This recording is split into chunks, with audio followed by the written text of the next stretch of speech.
கர்த்தருடைய நாமம் மகிமையடையட்டும். மீண்டுமாய் உங்கள் மத்தியிலே கர்த்தருடைய வார்த்தையின் மூலமாய் உங்களை சந்திப்பதிலே கர்த்தருக்குள்ளே மிகுந்த மகிழ்ச்சி அடைகிறேன். தேவனாகிய கர்த்தர் தாமே நம்மை ஆசீர்வதித்து நடத்துவாராக. நம்முடைய வேதத்தை நாம் திருப்பிக் கொள்வோம். ஏசாயா எழுதின தீர்க்கதரிசன புஸ்தகம் 61ஆம் அதிகாரம் 7வது வசனத்தை நாம் வாசிக்க கேட்கலாம். ஏசாயா 61:7.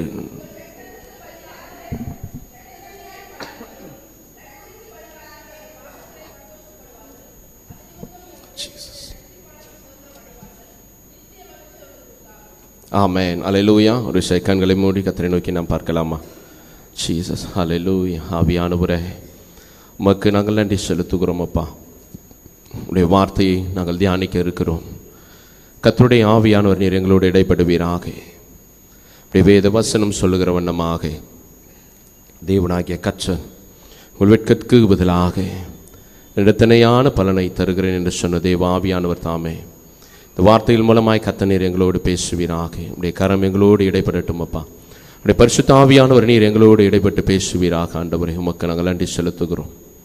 தேவ ஆவியானவரே, உமக்கு ஸ்தோத்திரங்களை நாங்கள் ஏறெடுக்கிறோம். ஆண்டவரே, நன்றி நன்றி நன்றி நன்றி. ஆண்டவரே, இந்த விந்தை அன்பு கீடாய் என்ன காணிக்கை ஈந்திடுவேன். இந்த விந்தை அன்பு கீடாய் என்ன காணிக்கை ஈந்திடுவேன். எந்த பொருளிடாகும் எந்த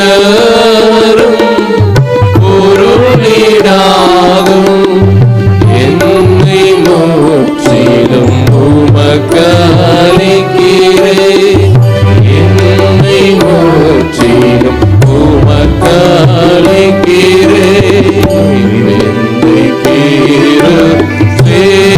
சுராஜா உந்தன் சிலுவையின் மேன்மை உந்தன் சிலுவையின் மேன்மை குருசே ஆசிக்கெல்லாம் ஓற்றம் வட்டார் ஜீவநதியா குருசே ஆசிக்கெல்லாம் ஓற்றம் வட்டார் ஜீவநதியா சுந்தர ஊற்றில் மூழ்கி சுந்தரத்த ஊற்றில் மூழ்கி தூய்மை அடைந்து மேன்மையாகிறேன். தூய்மை அடைந்து மேன்மையாகிறேன். சுராஜா உந்தன் சிலுவையின் மேன்மை உந்தன் சிலுவையின் மேன்மை. ஆண்டவரே, உடைய நாமம் ஒன்றே மேன்மை அடையும்படியாய் கர்த்தருடைய ஆவியானவர் நீர் எங்களோடு இடைப்பட்டு பேசுவீராக. பேசுகிறது நீராகவும் கேட்கிறது நாங்களாகவும் இருக்க கர்த்தர் உதவி செய்யுங்க. என்னுடைய இருதயத்தையும் சிந்தனையையும் உடைய கரத்தில் நாங்கள் ஒப்புக் கொடுக்கிறோம். கர்த்தருடைய ஆவியானவர் மாத்திரமே ஆளுகை செய்யுங்க. இயேசு கிறிஸ்துவின் மூலம் ஜெபிக்கிறோம் நல்ல பிதாவே. ஆமென் ஆமென். அல்லேலூயா அல்லேலூயா. கர்த்தருடைய நாமம் மகிமை அடைவதாக. தேவனாகிய கர்த்தர் இந்த மாதத்திலே உங்களை சந்திப்பதிலே கிறிஸ்துவுக்குள்ளே மிகுந்த மகிழ்ச்சி அடைகிறேன். தேவனுடைய நாமம் மகிமை அடையட்டும். நாம் வாசித்ததான வேத பகுதியிலே 61 ஏசாயா புஸ்தகத்திலே வசனம் 7 சொல்லுகிறது, உங்கள் வெட்கத்திற்கு பதிலாக இரண்டத்தனையாய் பலன் வரும், லட்சைக்கு பதிலாக தங்கள் பாகத்தில் சந்தோஷப்படுவார்கள். அது நிமித்தம் தங்கள் தேசத்தில் இரட்டிப்பான சுதந்திரம் அடைவார்கள். நித்திய மகிழ்ச்சி அவர்களுக்கு உண்டாகும். ஆமேன். சத்தமா ஒரு ஆமேன். ஆமேன். அல்லேலூயா. பக்கத்தில் கையை கொடுத்து சொல்லுங்களேன், தேவனாகிய கர்த்தர் உங்கள் வெட்கத்துக்கு பதிலாக இரண்டத்தனையான பலன் கொடுக்க வல்லமையுள்ளவர். கரங்களை பிடிச்ச சந்தோஷத்தோடு சொல்லுங்க. ஆசீர்வாதம் தான் சொல்றீங்க. அல்லேலூயா, அல்லேலூயா. ஆமா, தேவனாகிய கர்த்தர் அதை செய்ய வல்லமையுள்ளவராய் இருக்கிறார். ஆமென். நம்ம எங்க வெட்கப்பட்டோமோ, எங்க அவமானப்படுகிறோமோ அந்த இடத்துல வசனம் சொல்லுகிறது, உங்கள் லட்சைக்கு பதிலாக தங்கள் பாகத்திலே அவர்கள் சந்தோஷம் அடைவார்கள். அல்லேலூயா. தேவ நாமம் மகிமை அடைவதாக. அநேக ஆதாரங்களை நம்முடைய வேதத்திலே இந்த வசனத்தின் மூலமாக நாம் பார்க்க முடியும். குறிப்பாக சொல்ல வேண்டும் என்று சொன்னால், ஆதியாகமம் 26ஆம் அதிகாரம் 12வது வசனத்தில் ஈசாக்கை குறித்து நாம் பார்க்க முடியும். பஞ்சகாலத்திலே ஈசாக்கு விதைத்தவராய் காணப்பட்டார். அவருக்கு ஆண்டவராகிய கர்த்தர் கொடுத்ததான பலன் எத்தனை? 100 மடங்கு. அல்லேலூயா. விதைக்கும் போது அநேகர் சொல்லியிருப்பார்கள், இவன் முட்டாள்தனமான காரியத்தை செய்கிறான், பைத்தியக்காரத்தனமான காரியத்தை செய்கிறான், இவனுக்கு ஒன்றும் நிறைவாய் வரப்போவது கிடையாது, தேசமே பஞ்சத்திலே இருக்கிறது. எல்லோரும் அவனை வெட்கப்படுத்தியிருப்பார்கள், அவமானப்படுத்தியிருப்பார்கள், அசிங்கப்படுத்தி இருப்பார்கள். அதையெல்லாம் அவன் பொருட்படுத்தாதபடிக்கு கர்த்தருடைய நாமத்தினாலே அந்த தேசத்திலே அவன் விதைத்தான். வசனம் சொல்லுகிறது, பஞ்ச காலத்திலே ஈசாக்கு 100 மடங்கு பலனை தேவனாகிய கர்த்தர் அவனுக்கு கொடுத்தவராயிருந்தார். அல்லேலூயா. வெட்கத்துக்கு பதிலாக, லட்சைக்கு பதிலாக என் தேவனாகிய கர்த்தர் கொடுக்கிற ஆசீர்வாதம் அப்படிதான் இருக்கும். யாரை எதிர்பார்க்காத ஒரு சூழ்நிலையில, நடக்காது, முடியாது, எதுவும் சாத்தியமில்லை என்கிறதான சூழ்நிலையில ஆண்டவர் சொல்லுகிற காரியம், உன்னுடைய லட்சைக்கு பதிலாக, உன்னுடைய வெட்கத்துக்கு பதிலாக நான் இரண்டத்தனையான பலனை நான் உனக்கு கொடுக்கிறேன். அல்லேலூயா, அல்லேலூயா. அப்பா கொடுக்கிற ஆசீர்வாதம் அப்படிதான் இருக்கும். அது மாத்திரமல்ல, ரூத்தின் காரியத்தை நாம பார்க்கும்போது, ரூத் 2ஆம் அதிகாரம் 12வது வசனத்தில் சொல்லுகிறது, ரூத்துக்கு தேவனாய் கர்த்தர் நிறைவான பலனை கொடுத்தார் என்று சொல்லி. அல்லேலூயா. ஒரு வெட்கமான ஒரு சூழ்நிலை தான், அனைத்தையும் இழந்ததான ஒரு சூழ்நிலை தான். ஆனால் வசனம் சொல்லுகிறது, ரூத்திற்கு என் தேவனாகிய கர்த்தர் நிறைவான பலனை கொடுத்தார். நிறைவான ஒரு பலன், அறகுறையான பலன் கிடையாது, 99.999% பலன் கிடையாது, நிறைவான பலன் 100%. அல்லேலூயா. 1% கூட கம்மியாக கொடுக்கல, 100% தேவனாய் கர்த்தர் ரூத்திற்கு நிறைவான பலனை கொடுத்தவராயிருந்தார். அது மாத்திரமல்ல, மத்தேயு 5ஆம் அதிகாரத்தில் 12வது வசனமும், லூக்கா 6ஆம் அதிகாரத்தினுடைய 35வது வசனம் சொல்லுகிறது, மிகுதியான பலனானது அவர்களுக்கு கொடுக்கப்பட்டதாக இருந்ததாம். இப்படி அநேக காரியங்களை நாம் பார்த்து கொண்டே போகலாம். வெட்கத்துக்கு பதிலாக, லட்சைக்கு பதிலாக நிறைவான பலனை கொடுக்கிறவர் தான் என் தேவனாகிய கர்த்தர். அவர் எல்லாம் நல்லா இருக்கும் பொழுது, எல்லா ஜனங்களும் என்னோடு கைகூடி நிற்கும் பொழுது எனக்கு ஆசீர்வாதம் இருப்பதை காட்டிலும் யாருமே என்னிடத்துல இல்லை, ஒருவருமே எனக்கு சப்போர்ட்டா இல்லை, எல்லாரும் என்னை ஒதுக்கி தள்ளிவிட்டார்கள் என்று நினைக்கும் போது கர்த்தர் அந்த இடத்துல கொடுக்கிறதான பலன் தான் நிறைவான பலன், நிறைவான ஒரு ஆசீர்வாதம். ஏன் தெரியுமா? அந்த இடத்துல தான் தேவனாகிய கர்த்தர் தான் யார் என்பதை வெளிப்படுத்த முடியும்.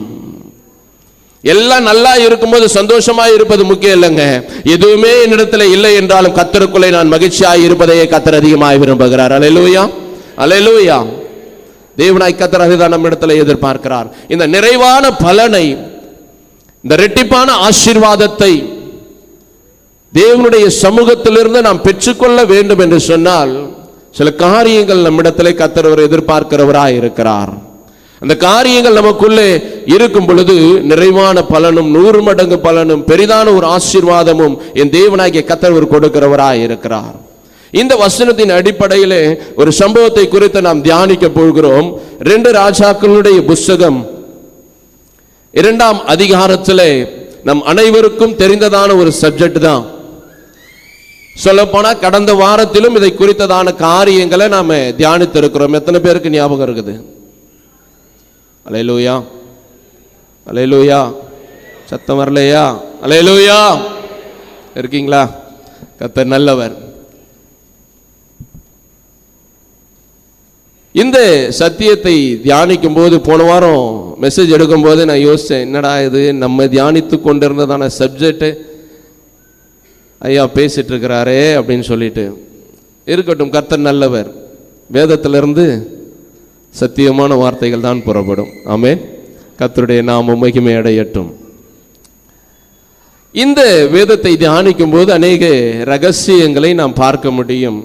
இதில் வசனம் சொல்லுகிறது, எலியா எலிஷாவினிடத்துல கேட்டதான ஆசீர்வாதம் எத்தனை?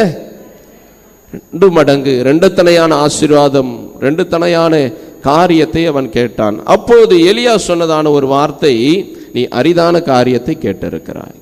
அல்லேலூயா. அரிதான காரியத்தை கேட்டிருக்கிறார். 2 தனையான ஆசீர்வாதம் வேண்டும் என்று விரும்புகிறது ஒரு பெரிதான ஒரு காரியம் இல்ல. எனக்கு 2 மடங்கு ஆசீர்வாதம் கிடைக்க வேண்டும் என்று சொல்லி நான் வாஞ்சிக்கிறது முக்கியம் அல்ல.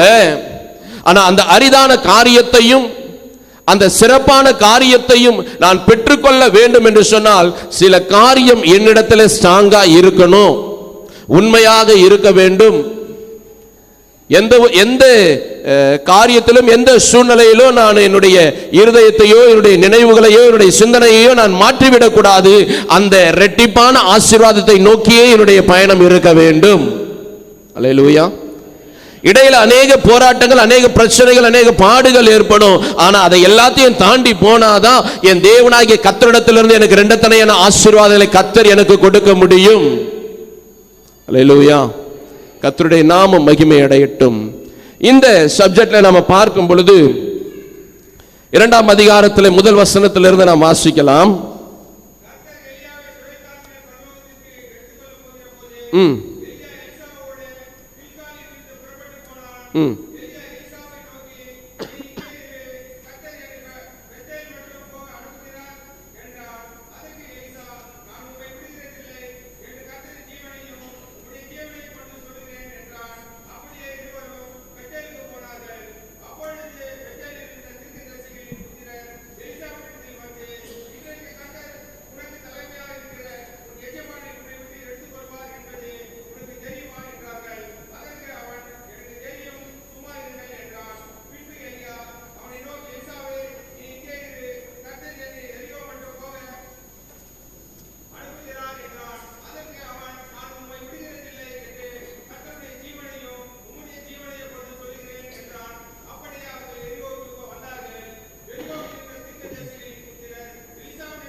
போதுங்கய்யா. நன்றி நன்றி நன்றி.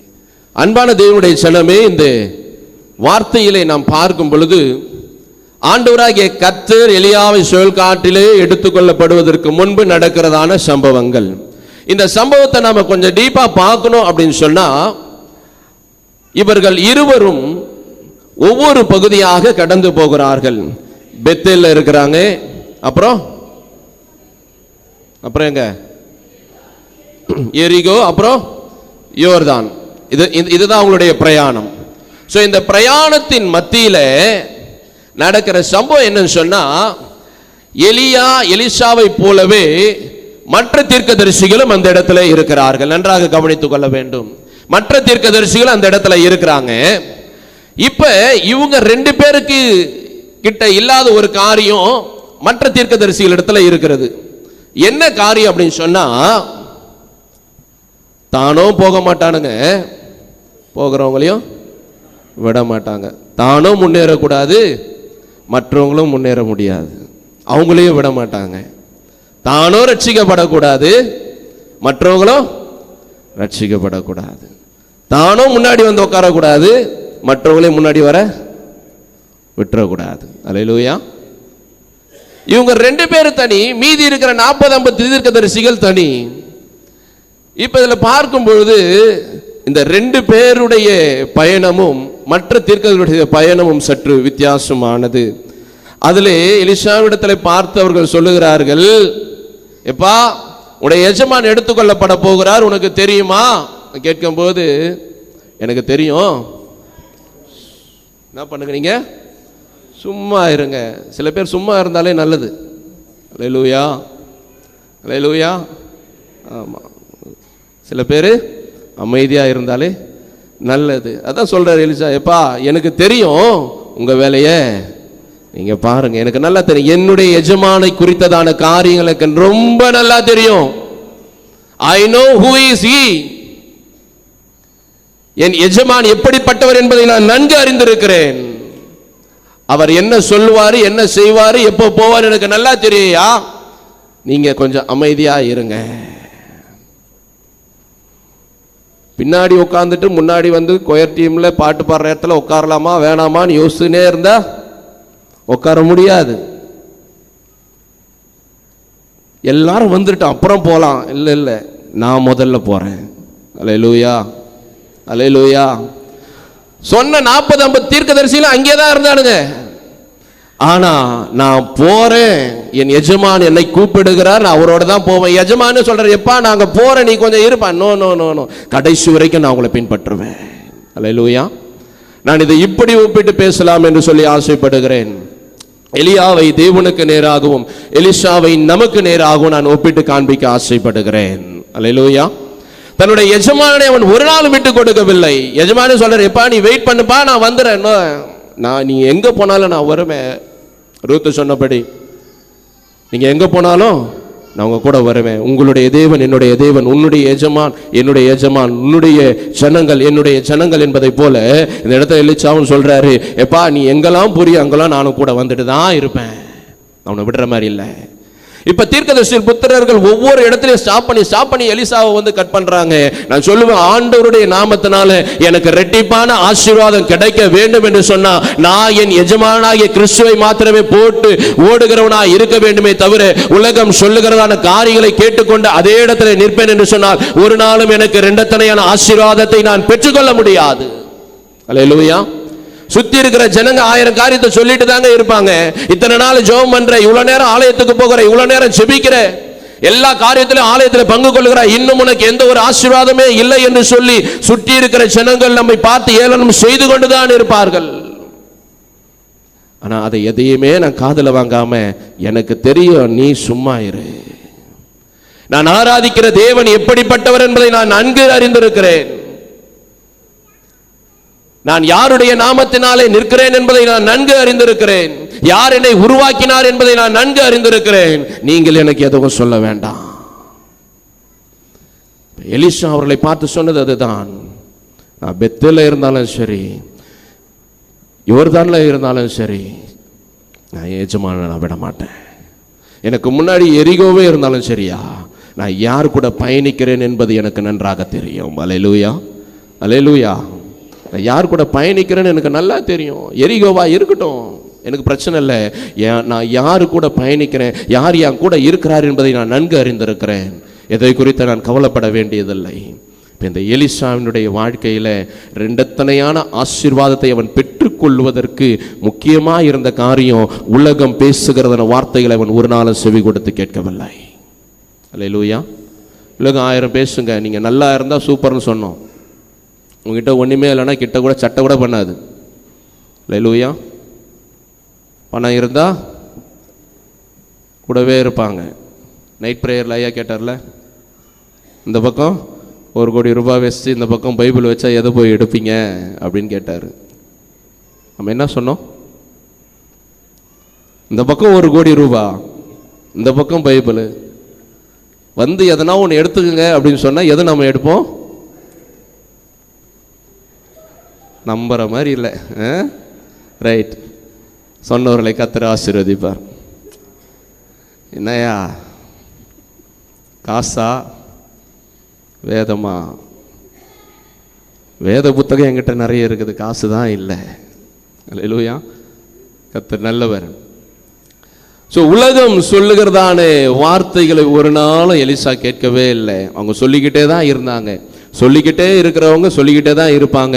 முன்னேறி போகிறவர்கள் போயிட்டே இருப்பாங்க. அல்லேலூயா, அல்லேலூயா. அன்பு தேவனுடைய ஜனமே, எலிசாவும் எலியாவும் இப்போ ஒவ்வொரு பகுதியாக பிரயாணப்படுகிறார்கள். முதலாவது நான் சொல்லுவேன், எலிசாவிற்கு ரெண்டத்தனையான ஆசீர்வாதம் கிடைத்ததற்கு காரணம், தீர்க்கதரிசன புத்திரர்கள் எவ்வளவு அவனை கன்ஃபியூஸ் பண்ணாலும், எவ்வளவு அவனை அவனுடைய மைண்டை டிஸ்ட்ராக்ட் பண்ணி எப்படியாவது இங்கே ஸ்டாப் பண்ணினோன்னு நினைச்சாலும் அவன் எதற்கும் செவி சாய்க்கவில்லை. ஸோ முதலாவது என்னுடைய வாழ்க்கையில் ரெண்டத்தனையான ஆசீர்வாதம் கிடைக்க வேண்டும் சொன்னால், உலகம் பேசுகிற வார்த்தைகளை நான் ஒரு நாள் என் காதில் வாங்கிட்டு என்னுடைய மைண்டை டிஸ்ட்ராக்ட் பண்ணி வேறு விதமாக யோசி, ஒருவேளை இருக்குமோ ஒருவேளை நடக்குமோ என்று இல்லாதபடிக்கு கர்த்தரோடு நான் எப்போதும் பயணிப்பேன் என்று இருக்கும்போது கர்த்தர் ரெண்டத்தனையான ஆசீர்வாதத்தையும் பலனையும் எனக்கு கொடுக்கிறவராயிருக்கிறார். அல்லேலூயா, அல்லேலூயா. அவன் பயணித்தது அது சும்மா கிடையாது, மிகுந்த ஒரு பாடுகள், பிரச்சனைகள். ஏன்னா இவனோ தீர்க்கதரிசிகள் தான், இவங்களோ தீர்க்கதரிசிகள் புத்திரர்கள் தான். அவங்க சொல்றது கரெக்டா இருக்குமா?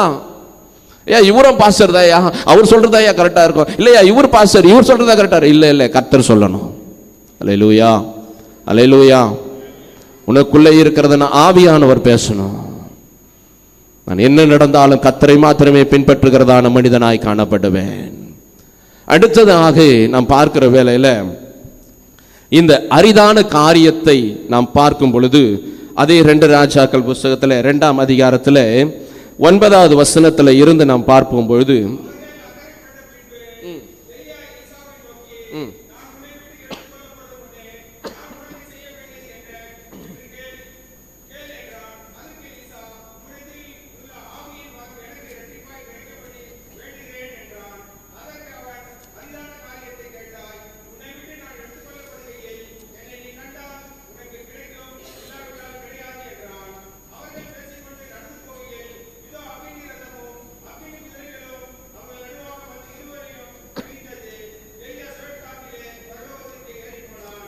ஐயா போதுங்க, நன்றி. இந்த வேதத்தை நாம் வாசிக்கும் பொழுது இந்த பகுதியிலே அவர்கள் அக்கறைப்பட்ட பின்பு, இந்த அக்கறைப்பட்ட பின்பு என்கிற வார்த்தையை நம்ம பார்க்கும் பொழுது, யார் கர்த்தரோடு பயணிக்கிறார்களோ அவர்கள் மாத்திரமே அக்கறைப்பட முடியும். அல்லேலூயா, அல்லேலூயா. அதாவது தன்னுடைய ஒரு நிலையிலிருந்து மறுநிலைக்கு அவர்கள் கடந்து செல்வார்கள். ஒரு ஆசீர்வாதத்திலிருந்து மற்றொரு ஆசீர்வாதத்திற்கு கடந்து செல்வார்கள். இப்ப அக்கறைப்பட்டவர்கள் யார்? எலியாவும் எலிசாவும் மாத்திரமே. பேசிக்கொண்டிருந்ததான் 30, 40, 50 தீர்க்கதரிசிகள் எல்லாரும் அந்த பக்கத்திலே தான் இருக்கிறார்கள். ஒரு நாளும் அவர்கள் அக்கறைப்படவே முடியாது. வேறு ஆசீர்வாதத்தை அவர்கள் சுதந்திரித்துக் கொள்ளவே முடியாது. காரணம், அவங்க உலகத்தையே பார்த்துட்டு இருக்கிறாங்க. கர்த்தரை பார்த்து கொண்டு இருக்கிறவர்கள் மாத்திரமே புதிய பலத்தையும் புதிய ஆசீர்வாதத்தையும் பெற்றுக்கொள்ள முடியும். புதிதான பிளெஸிங்ஸ் அவங்க பெற்றுக்கொள்ள முடியும். இவர்கள் இருவரும் அந்த யோர்தானை அக்கறைப்பட்ட பின்பு, அதாவது தனக்கு முன் இருந்ததான பிரச்சனைகளை எப்போ அவங்க கடந்தாங்க அப்படின்னு சொன்னா, இதை இப்படி சொல்லலாம், ஆண்டவரோடு நான் நடக்கும்போது எனக்கு முன்னாடி இருக்கிற பிரச்சனைகளை என் அப்பா பார்த்துப்பாரு. அல்லேலூயா. அதுக்கு மேல் வசனம் அதுதான் சொல்லுகிறது. அப்போது எலியா தன் சால்வையை எடுத்து முறுக்கி தண்ணீரை அடித்தான், அது இரு பக்கமாய் பிரிந்தது. அவர்கள் இருவரும் உலர்ந்த தரை வழியாய் அக்கறைக்கு போனார்கள். எனக்கு முன்னாடி இருக்கிற பிரச்சனை ரெண்டா பிரியணும்னு சொன்னா, நான் இயேசுவோட நடக்கிற வாழ்க்கை நமக்கு இருக்கணும். அல்லேலூயா. கர்த்தரோடு நடக்கிறதான அனுபவம் நமக்கு இருக்கணும். அப்படி கர்த்தரோடு நடக்கிற அனுபவம் இருந்தாதான் யோர்தானின் வெள்ளம் பிரகாகித்து வந்தாலும் நான் கர்த்தரோடு நடக்கும் பொழுது அந்த வெள்ளமானது ரெண்டாக பிரிந்து போகும். சில நேரங்களில் பிரிவது நல்லதுதான். காரணம் தெரியுமா? நான் அப்பதான் நடந்து போனோம். அல்லேலூயா, அல்லேலூயா. சில நேரங்களில் நம்ம கூட இருக்கிறவங்க, ஐயோ உன் ஃப்ரெண்ட்ஷிப்பே எனக்கு வேணாம், உன் சவகாசமே வேணாம், நான் பிரிஞ்சு போறேன், ரொம்ப நல்லது.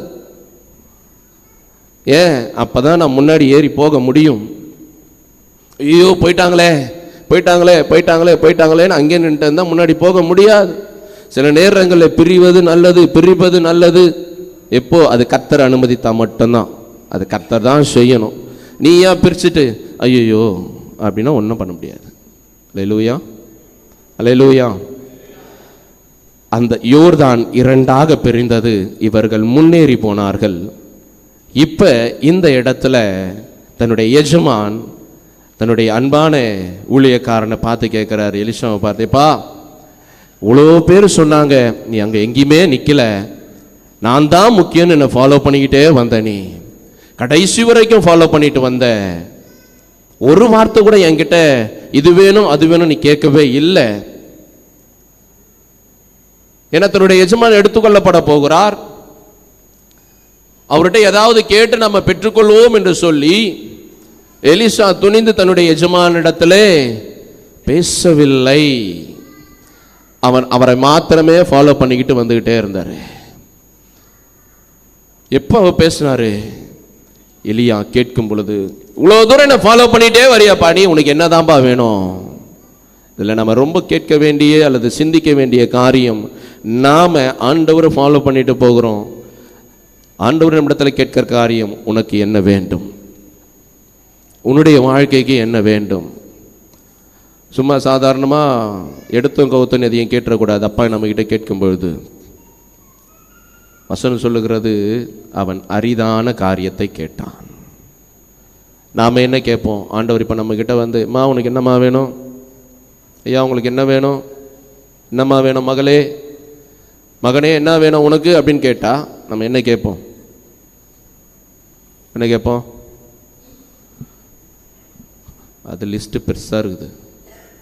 இல்லையா, லிஸ்ட்டு பெருசாக இருக்குது. எதை நான் கேட்கறது, எதை விடுறது, எதை கேட்கறது? என்கிட்ட வந்து கேட்டான்னா ஒரே ஒரு வார்த்தை தான் சொல்லுவேன், இப்போவே உங்கள் கூட வந்துடணும். அல்லேலூயா, இப்போவே உங்கள் கூட வந்துடணும். ப்ராப்ளமே இல்லை, பிரச்சனையே இல்லை. நாம் எதனா கேட்டுட்டு அப்புறம் அது மூலமாக எதனா பிரச்சனை வந்து, ஆண்டவரே இந்த ப்ராப்ளத்துலேருந்து என்ன ரிலீஸ் பண்ணுங்க, ரிலீஸ் பண்ணுங்க, ரிலீஸ் பண்ணுங்க, இப்போவே வந்துடுறேன்ப்பா, முடிஞ்சது, கர்த்தர் நல்லவர். ஸோ இப்போ இந்த வார்த்தையை பார்க்கும்போது அவன் அரிதான காரியத்தை கேட்டான். ஏன் அரிதான காரியம் அப்படின்னு சொன்னால், அந்த வசனத்தை நாம் நிதானித்து நாம் வாசிக்கும் பொழுது சொல்லுகிறது, அவர்கள் 10வது வசனம் சொல்லுகிறது, அரிதான காரியத்தை கேட்டாய், உன்னை விட்டு நான் எடுத்துக்கொள்ளப்படுகையில் நீ என்னை கண்டால் உனக்கு கிடைக்கும், இல்லாவிட்டால் கிடையாது சொல்லிட்டாரு. பாத்தினா கிடைக்கும், பார்க்கலனா கிடைக்காது. அதிகாலையிலே தேடுகிறவர்கள் என்னை கண்டடைவார்கள். எத்தனை பேர் அதிகாலையிலே தேடிக்கொண்டிருக்கிறோம், அவரை கண்டடைந்திருக்கிறோம். நீ பாத்தினா கிடைக்கும், பார்க்கலனா கிடைக்காது. அரிதான காரியம். சாலமோன் அதை தான் கேட்டார், ஆண்டவரே இவ்வளோ ஜனங்களை நியாயம் தீர்ப்பதற்கு, அவர்களை விசாரிப்பதற்கு எனக்கு இல்லப்பா, எனக்கு அதை கொடுங்க. வசனம் சொல்லுகிறது, அவனுக்கு முன்னாடியும் சரி பின்னாடியும் சரி ஒருத்தரும் nobody is there before Solomon or after Solomon, nobody is there.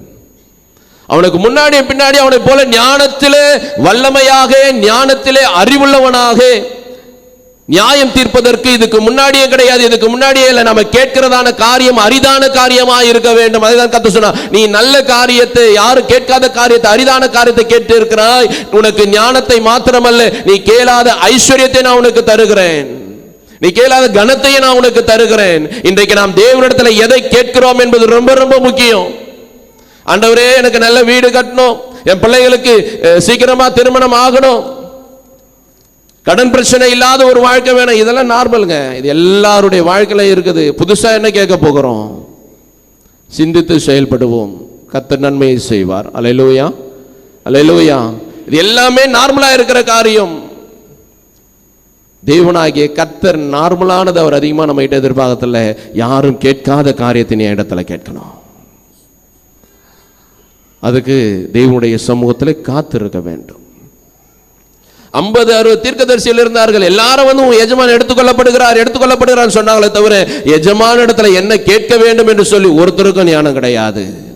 ஆனா பின்பற்றினதான எலிசா சொன்னார், ஆண்டவரே எனக்கு இந்த 2 தனையான, உங்ககிட்ட இருக்கிற 2 தனையான ஆசீர்வாதம் கிடைக்கணும். எலியா சொன்னது அரிதான காரியம், அரிதான காரியத்தை நீ கேட்டிருக்கிறாய். It is very precious things. நீ ரொம்ப ரொம்ப விலை மதிக்க முடியாத ஒரு காரியத்தை என்கிட்ட கேட்டு இருக்கிற.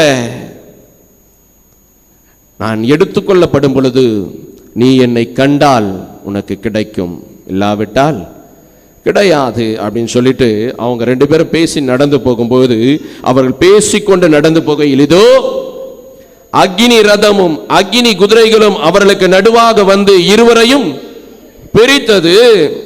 எலியா சுழல் காற்றிலே பரலோகத்திற்கு ஏறி போனான். அதை எலிசா கண்டு. அல்லேலூயா. எலிசா அண்டர்லைன் பண்ணீங்க. மேலே சொல்லுகிறது நீ என்னை கண்டால் கிடைக்கும். வசனம் அடுத்து சொல்லுகிறது எலிசா அதை கண்டு. இப்ப இந்த சூழ்நிலை கொஞ்சம் பாருங்க. நாம நார்மலா படிச்சுட்டு போயிடுவோம். எலியாவும் எலிசாவும் போனாங்க, அக்னி ரதம் வந்துச்சு, அக்னி குதிரை வந்துச்சு, பிரிச்சுட்டு போயிருச்சு. எலிசா வந்து சுழல் காற்றிலே எடுத்துக்கொள்ளப்பட்டார். எத்தனை பேர் அந்த சுழல் காற்று பார்த்துருக்கிறீங்க? இந்த திடீர்னு கட்டாந்தரையில் அப்படியே சுத்தம். நாங்களாம் வந்து டைரெக்டாக வந்துட்டோங்கய்யா, இது வரைக்கும் நாங்கள் பார்த்ததெல்லாம் கிடையாது அப்படின்ற மாதிரி இருக்குது. பார்த்துருக்கீங்களா இல்லையா? ஆமாம். திடீர்னு ஒரு காலி கிரவுண்டில் அல்லது சாலையில் திடீர்னு ஒரு சுழல் ஏற்படும். அந்த சுழல் ஏற்படும் பொழுது அதை கிட்ட போயிட்டு நின்று பார்க்க முடியுமா? ஏன்? மொத்த டஸ்ட் முகத்தில் அடிக்க முடியாது, ரொம்ப கஷ்டம். It's very rare. போய் நிற்க முடியாது. நம்ம நார்மலாக பைக் ஓட்டு போகிறோம், வண்டியில் போகிறோம் அப்படின்னும் போது திடீர்னு எதனா ஒரு காத்தச்சு என்ன பண்ணிடுற கண்ணை மூடிடும், பார்க்க முடியாது, எதுவுமே பண்ண முடியாது. டக்குன்னு கண்ணை மூடிடுவோம். என்னப்பா சொல்லிட்டு கண்ணை அப்படி தேய்ச்சிட்டு கம்முன்னு இருப்போம்.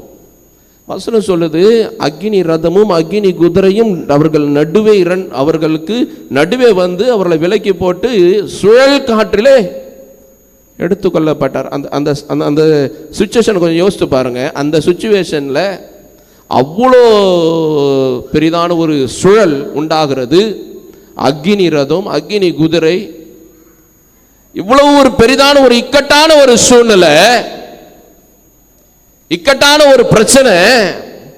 அதனாலதான் எலிசா சொன்னார், நீ அரிதான காரியத்தை கேட்டிருக்கிற, பார்க்க முடியாது உன்னால. You never can see. ஏன் நார்மலா சுழல் காற்று சுழல்துன்னு சொன்னாலே என்னால பார்க்க முடியல, கண்ணில் அப்படியே மண்ணெல்லாம் படுது, டஸ்ட் படுது. how can I see? எப்படியா பார்க்க முடியும் அந்த சுழலை என்னால? அதனால எலிசா சொன்ன, நீ அரிதான காரியத்தை கேட்டிருக்க, எப்படி நீ பார்ப்ப? காத்து எப்படி அடிக்கும் தெரியுமா? என்ன வரப்போகுதுன்னு தெரியுமா உனக்கு? அக்னி ரதம் அக்னி குதிரை சுழல் காற்று உண்டாக போகிறது. யோசிச்சு பாருங்க. அந்த அந்த சிச்சுவேஷனை கொஞ்சம் உங்க கண்ணு முன்னாடி கொண்டு வந்து நிறுத்தி பாருங்க. எப்படிங்க பார்க்க முடியும்? வசனம் சொல்லுகிறது எலிசா அதை கண்டான். ஏன்? உனக்கு ரெண்டத்தனையான ஆசீர்வாதம் வரணும்னா உனக்கு முன்னாடி கண்ணே போனாலும் நீ கத்தரதா நோக்கி பார்க்கணும். அல்லேலூயா. கையை தட்டி ஆண்டவருக்கு நேராக அல்லேலூயா. ஐயா, கண்ணில் டஸ்ட் பட்டா என்னால பார்க்க முடியாது, அதனால கண்ணை முடிக்கிறேன். அவர் போனதுக்கு அப்புறம் நான் பார்த்துறேன். you will never get a blessing.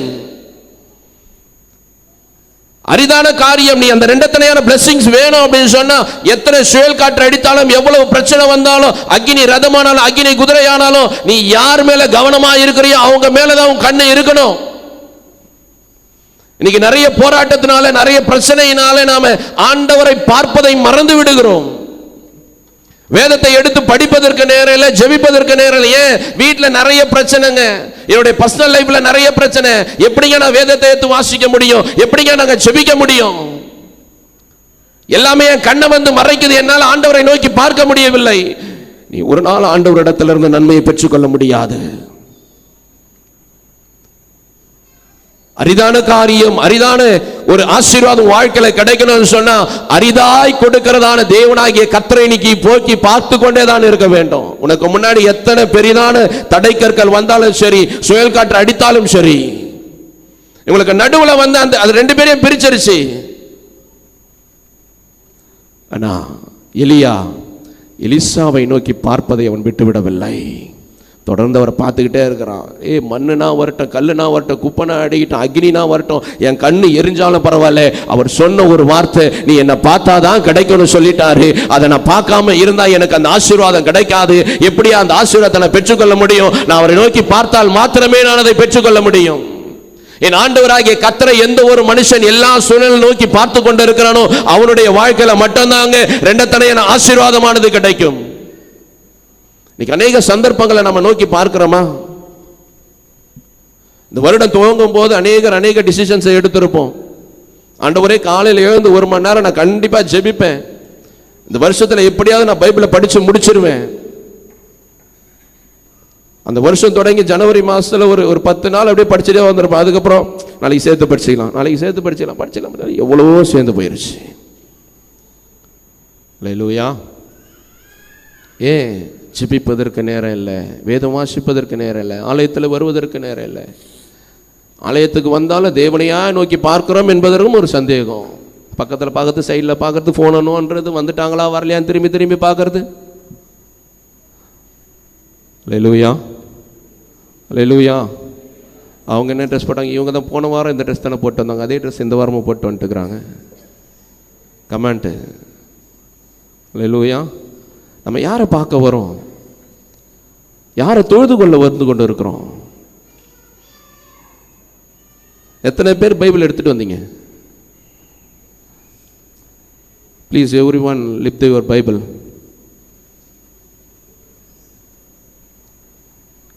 இதை எடுத்தாதாங்க அவர் நம்மளை எடுக்க முடியும். அல்லேலூயா, அல்லேலூயா. ஃபோன் வச்சுக்கிறீங்களா எல்லாரும்? எல்லார் பாக்கெட்லேயும் இருக்கும், எல்லார் கையிலையும் இருக்கும், எல்லார் பர்ஸ்லேயும் இருக்கும். கர்த்தருடைய வேதத்தை சுமப்பதற்கு நமக்கு வெட்கம், அதை எடுக்கிறதுக்கு கஷ்டம். சில பேர் தட்டி தூசி தட்டி அன்னைக்கு தான் எடுத்துகிட்டு வருவாங்க. வாசிப்பதற்கு நேரம் இல்லை, ஆண்டவரை பார்ப்பதற்கு நேரம் இல்லை. அப்புறம் எப்படி ஆசீர்வாதத்தை நான் பெற்றுக்கொள்ள முடியும்? இத்தனை வருஷமாக நான் சர்ச்சைக்கு வந்துட்டு இருக்கிறேன், எனக்கு எந்த ஒரு நன்மையும் இல்லையே. சர்ச்சைக்கு வரோம், ஆண்டவரை பார்க்குறோமா? ஆண்டவருடைய நாமத்தை உயர்த்துறோமா? ஆராதிக்கும் போது ஆண்டவரை ஆராதிக்கிறோமா? இல்லை கண்ணை திறந்து சைடில் பின்னாடி சைடில் அவங்க எப்படி ஆராதிக்கிறாங்க, இவங்க எப்படி ஆராதிக்கிறாங்க? அல்லேலூயா. நண்பு கர்த்தருடைய பிள்ளைகளே, எத்தனை பாடுகள் பிரச்சனைகள் வந்தாலும், எத்தனை சூழ்நிலைகள் என்னை ஆண்டவர்கிட்ட பிரிக்கும்படியாக சந்தர்ப்பங்கள் உண்டானாலும், நான் அவரை மாத்திரம்தான் பார்த்துக்கிட்டு இருக்கணும். அல்லேலூயா, அல்லேலூயா. எனக்கு முன்னாடி யார் இருக்கிறா, எனக்கு பின்னாடி யார் இருக்கிறா, எனக்கு சைடில் யார் இருக்கிறான்னு சொல்லிட்டு பார்க்கறதுக்காக நாம் தேவனை ஆராதிக்கவில்லை. தேவனை ஆராதிக்கும் போது தேவனை மாத்திரம்தான் ஆராதிக்கணும். ஆண்டவருக்கு மாத்திரம்தான் முதலிடத்தை கொடுக்கணும். சபையில் ஆண்டவருக்கு மட்டும்தான் முதலிடம், மனுஷனுக்கு கிடையாதுங்க.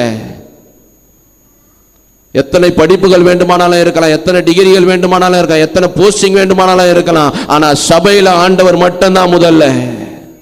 அல்லேலூயா. அவருக்கு மாத்திரம்தான் துதி, அவருக்கு மாத்திரம்தான் கனம், அவரை மாத்திரம்தான் உயர்த்த முடியும். அதை தவிர்த்து மனுஷனை நான் கனப்படுத்துவேன் சொன்னா நான் கனவீனமான பாத்திரமாய் மாறிவிடுவேன். அல்லேலூயா, அல்லேலூயா. நான் அவரை கனப்படுத்தினா அவர் என்ன கனப்படுத்துவாருங்க. இன்னைக்கு அநேக நேரங்கள் அதை நாம் மறந்து விடுகிறோம், அதை மறந்து வேறு விதமாய் போய் விடுகிறோம். இந்த எலியா எடுத்துக்கொள்ளப்படும் பொழுது எலிசா அவரையே நோக்கி பார்த்தான். சுழல் காற்றானாலும் பரவாயில்ல, அக்னி ரதமானாலும் பரவாயில்ல, அக்னி குதிரைகளானாலும் பரவாயில்ல, என்னையும் என் எஜமானனையும் எது பிரித்தாலும் பரவாயில்ல, என் கண்கள் என் எஜமானனையே நோக்கி கொண்டு இருக்கும். அல்லேலூயா, அல்லேலூயா. அந்த வேலைக்காரி அந்த எஜமான இடத்துல எஜமானனே எஜமானனே என்று சொல்லி கேட்டுக்கொண்டிருந்தால் ஆண்டவர் சொன்னார், மா பிள்ளைகளின் அப்பத்தை எடுத்து நாய்க்குட்டிகளுக்கு போடலாமா? நீங்க போடுங்கப்பா, அது பிரச்சனை கிடையாது. அந்த நாய்க்குட்டிகள் தின்னுட்டு மேஜ மேல இருந்து கொஞ்சம் கீழே விழல, அதையாவது நான் எடுத்துக்கிறேன். அது எடுக்கும் வரைக்குமாவது நான் உங்களையே நோக்கி பார்த்து கொண்டு இருக்கிறேன். அல்லேலூயா, அல்லேலூயா. ஆண்டவர் சொன்னார், பிள்ளைகளின் அப்பத்தை எடுத்து நாய்க்குட்டிகளுக்கு போடுகிறது தகுதி அல்ல.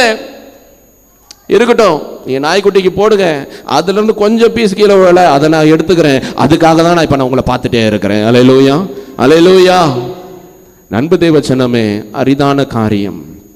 கர்த்தருடைய சமூகத்தை நான் ஆசீர்வாதத்தை பெற்றுக்கொள்ள வேண்டுமானால் அரிதான காரியத்தை கேட்க வேண்டும். அதை கேட்பது மாத்திரமல்ல, இறுதி வரை அதையே நோக்கி பயணிக்க வேண்டும். நல்ல போராட்டத்தை போராடினேன், ஓட்டத்தை முடித்தேன், விசுவாசத்தை காத்துக்கொண்டேன், இது முதல் நீதியின் கிரீடம் எனக்காக வைக்கப்பட்டிருக்கிற. எப்ப சொல்ல முடியும்? அவரை நோக்கி பார்த்து கொண்டிருக்கிற ஜனங்களால் மாத்திரமே அதை சொல்ல முடியும்.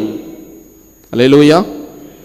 எனக்கான நித்திய ஜீவனுக்குண்டான கிரீடம் அங்க இருக்குதுன்னு அவரை பார்க்கிறவர்கள் மட்டும்தாங்க பெற்றுக்கொள்ள முடியும். சூழ்நிலைகளை பார்த்து பின்னிட்டு போகிறவர்கள் ஒரு நாளும் அதை பெற்றுக்கொள்ள முடியாது. தேவனாகிய கர்த்தரை நோக்கி அவன் பார்த்தான், தன்னுடைய எஜமானனை நோக்கி பார்த்தான், ரெண்டு தனையான ஆசீர்வாதத்தை பெற்றுக்கொண்டான். அடுத்தது சொல்லுகிறது 13வது வசனத்திலே, அதே 12 நாம் வாசிக்கும் போது, என் தகப்பனே இஸ்ரவேலுக்கு ரதமும் குதிரை வீரருமாய் இருந்தவரே என்று புலம்பினான். அவனை அப்புறம் காணாமல் தன் வஸ்திரத்தை பிடித்து 2 துண்டாக கிழித்தான். பின்பு அவன் எலியாவின் மேலிருந்து கீழே விழுந்த சால்வை எடுத்து திரும்பி போய் யோர்தானின் கரையிலே நின்றான். அல்லேலூயா, அல்லேலூயா. இப்ப அவர் போயிட்டாரு. போனதுக்கு அப்புறம் இந்த எலிசா செய்கிற காரியம், தன்னுடைய வஸ்திரத்தை கிழிச்சு போட்டான். சில நேரங்களில் பழைய காரியத்தை நீ கிழிச்சு போட்டு தான் ஆகணும். சில நேரங்களில் பழைய ஃப்ரெண்ட்ஷிப்பை நீ கிழிச்சு போட்டு தான் ஆகணும். அது உனக்கு நல்லது கிடையாது. இவங்க என்னுடைய ஸ்கூல் ஃப்ரெண்ட்ஸுங்க, ரொம்ப நெருக்கமானவங்க. நீ கிழிச்சு போட்டு தான் ஆகணும். அது உனக்கு, உன்னுடைய குடும்பத்திற்கு அது சரியில்லைன்னு சொன்னா நீ கிழிச்சு போட்டு தான் ஆகணும்.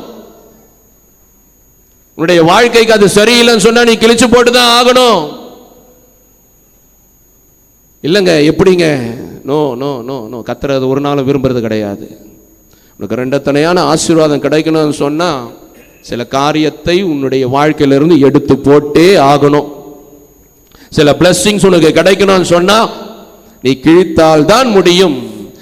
எலிசா தன்னுடைய எஜமான் எடுத்துக்கொள்ளப்பட்ட பின்பதாக தன்னுடைய வஸ்திரத்தை கிழித்து போட்டான். அதுக்கப்புறமா தான் போயிட்டு சால்வை எடுக்கிறான். அல்லேலூயா. நல்லா புரிஞ்சுங்க. தன்னுடைய வஸ்திரத்தை தான் உடுத்திக் கொண்டிருந்த, இதுவரைக்கும் உடுத்திக் கொண்டிருந்த வஸ்திரத்தை கிழித்த பின்பதாகவே எலிசாவின் சால்வையை எலியா கீழே குனிந்து எடுத்தான். உனக்குண்டான ஆசீர்வாதத்தை நீ பெற்றுக்கொள்ளணும் சொன்னா, உனக்குள்ளே இருக்கிற பழைய சுபாவங்கள், பழமையான காரியங்கள், தேவையில்லாத காரியங்களை கிழித்து போட்டால் தான் குனிந்து ஆசீர்வாதங்களை எடுத்துக்கொள்ள முடியும். அல்லேலூயா, அல்லேலூயா. இன்னொன்னு, அந்த வஸ்திரத்தை போட்டுக்கிட்டே கீழே குனிஞ்சு எடுப்பேன்னா அது நோ யூஸ். பழைய வஸ்திரத்தோட புதிய வஸ்திரத்தை ஒருவனும் இணைத்து தைக்க மாட்டான். தைத்தால் இரண்டும் பாழாய் போம், இரண்டும் கிழிந்து விடும். புது ரசத்தோடு பழைய ரசத்தை சேர்க்க மாட்டான், இரண்டும் சிந்தி போகும். எலிசா தன் மேல் இருந்ததான பழைய வஸ்திரத்தை எடுத்து கிழித்து போட்டான். பழைய ரிலேஷன்ஷிப் எதனா இருந்தா தயவு செஞ்சு கிழிச்சிருங்க. அது குடும்பத்துக்கு நல்லதில்லை. தேவையில்லாத ராங் ரிலேஷன்ஷிப், இல்லீகல் ரிலேஷன்ஷிப் எதனா இருந்தா தயவு செஞ்சு இன்னைக்கு கிழிச்சிருங்க. இல்லைன்னா அப்பா கிழிச்சிருவார். அல்லேலூயா, அல்லேலூயா. கர்த்தருடைய பிள்ளைகளே, அவன் கிழித்து போட்டான். கிழித்து போட்ட பின்பதாக கீழே குனிஞ்சு தன்னை தாழ்த்தி, தன்னுடைய தேவனுக்கு முன்பதாக தன்னை தாழ்த்தி அந்த ஆசீர்வாதத்தை அவன் பெற்றுக்கொண்டான். நான் இந்த இடத்துல இப்படி சொல்ல விரும்புகிறேன். அந்த எலியாவின் மேலிருந்து கீழே விழுந்ததான அந்த சால்வை கர்த்தருடைய அபிஷேகமாய் காணப்படுகிறது. அல்லேலூயா. கையை தட்டி ஆண்டவருக்கு நேராக, இன்னைக்கு ஆண்டவருடைய அபிஷேகம் ரெண்டத்தனையா வேணும்னு சொன்னா, உனக்குள்ளே இருக்கிறதான பழைய சுபாவத்தை நீ கிழித்து போட்டால் தான் மேலிருந்து கர்த்தருடைய சமூகத்திலிருந்து வருகிறதான அந்த ஆசீர்வாதம், அந்த அபிஷேகத்தை நீ குனிந்து பெற்றுக்கொள்ள முடியும். எலிசாவின் மேல் இருந்ததானே அந்த அபிஷேகம் எலியாவின் மேல் இருந்ததான அபிஷேகத்தை காட்டிலும் ரெண்டத்தனையாய் பலன் கொடுக்க ஆரம்பித்தது. இப்ப இந்த இடத்துல யோர்தான் நதியில நின்று சொல்லுகிறான், எலியாவின் தேவன் எங்கே என்று சொல்லி எலியாவின் மேலிருந்து கீழே விழுந்ததான சால்வையை எலிசா எடுத்து எலியாவின் தேவன் எங்கே என்று சொல்லி அதை முறுக்கி யோர்தானை அடித்தான். யோர்தான் இரண்டாக பிரிக்கப்பட்டது. நீ எப்ப ஆண்டவருடைய சமூகத்திலிருந்து குனிந்து அபிஷேகத்தை பெற்றுக் கொள்ளுகிறாயோ, அப்பொழுதுதான் உனக்கு முன்னாடி இருக்கிறதான யோர்தான் போன்றதான பிரச்சனைகள் இரண்டாக பிரியும். அல்லேலூயா, அல்லேலூயா. அபிஷேகத்தை நீ பெற்றுக்கொள்ளாத வரைக்கும் எந்த ஒரு மாற்றமும் உண்டாகாது, எந்த ஒரு ஆசீர்வாதமும் உண்டாகாது.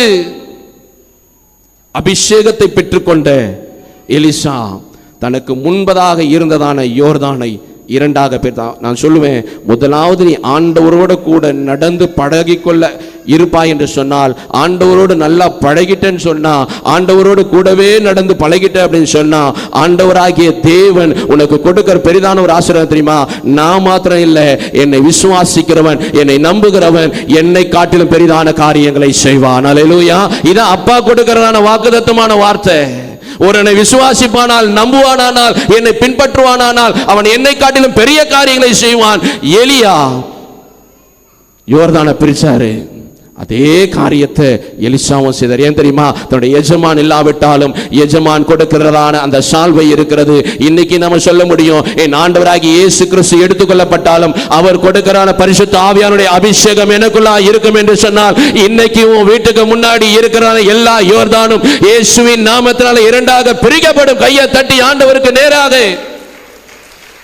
அதுதாங்க பரிசுத்த ஆவியானுடைய அபிஷேகம், அதுதான் பரிசுத்த ஆவியானுடைய வல்லமை.